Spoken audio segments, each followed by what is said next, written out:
গাজার মানবিক পরিস্থিতি পৃথিবীর দোজকে পরিণত হয়েছে।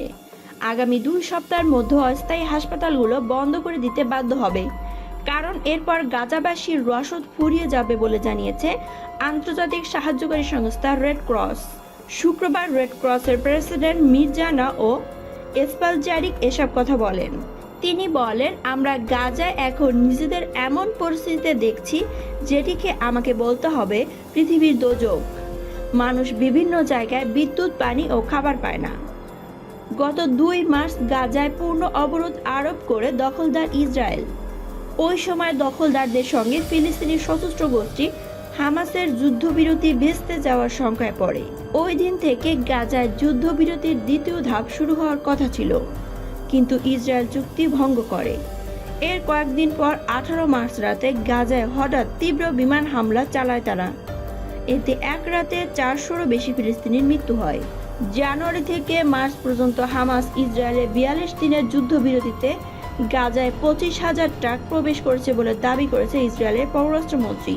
ইসরায়েলের দাবি, এসব ত্রাণ দিয়ে গাজায় আবার নিজেদের পুনর্গঠিত করেছে হামাস। রেড ক্রস প্রেসিডেন্ট বলেছেন, গত 6 সপ্তাহে কোনো কিছু গাজায় ঢোকেনি, তাই আগামী কয়েক সপ্তাহের মধ্যে হাসপাতাল চালু রাখতে আমাদের কাছে থাকা যে রসদ আছে সেগুলো ফুরিয়ে যাবে। দীর্ঘ 15 মাস সামরিক অভিযানের পর যুক্তরাষ্ট্র ও আন্তর্জাতিক সম্প্রদায়ের চাপে গত 19 জানুয়ারি গাজায় যুদ্ধবিরতিতে সম্মত হয় ইসরায়েল।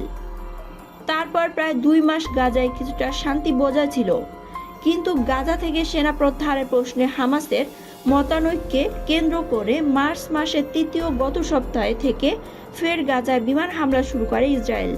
স্বাস্থ্য মন্ত্রণালয়ের তথ্য অনুসারে গত 18 মার্চ থেকে গাজায় নতুন করে শুরু হওয়া ইসরায়েলি বিমান হামলায় এখনও পর্যন্ত 1,522 ফিলিস্তিনি নিহত এবং আরও 3,800 জনেরও বেশি মানুষ আহত হয়েছেন।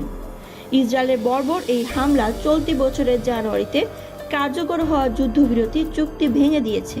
জাতিসংঘের মতে ইসরায়েলের বর্বর আক্রমণের কারণে গাজার প্রায় 85% ফিলিস্তিনি বাস্তুচ্যুত হয়েছিলেন।